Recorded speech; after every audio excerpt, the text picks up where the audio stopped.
Alright guys, this is another case of Anastasia's mate, but we're going back another move. So here's our situation, it's our turn, and Anastasia's mate, which I'll show you in a second, it needs a bit of setup first of all, but Anastasia's mate is when the king's closed off by a defended piece, a knight, and then checkmated by a rook. So we'll show off how you could do that. So first of all, we have our knight here. It's our turn. So what we can do is we can move our knight here to check the king. King's only option is to go there. The pawns block it, and the rook blocks it, and there's nothing that can take the knight. So we'll go here.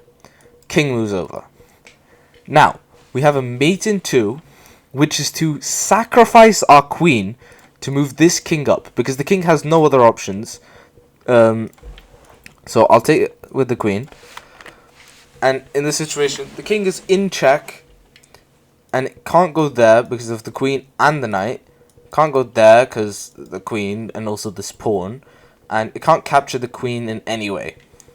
So the king's only option is to take the queen.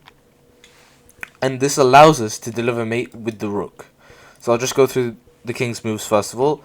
King can't go there. It's the king's own piece, so it can't capture. The knight stops these 2 squares, because a knight moves in L shapes.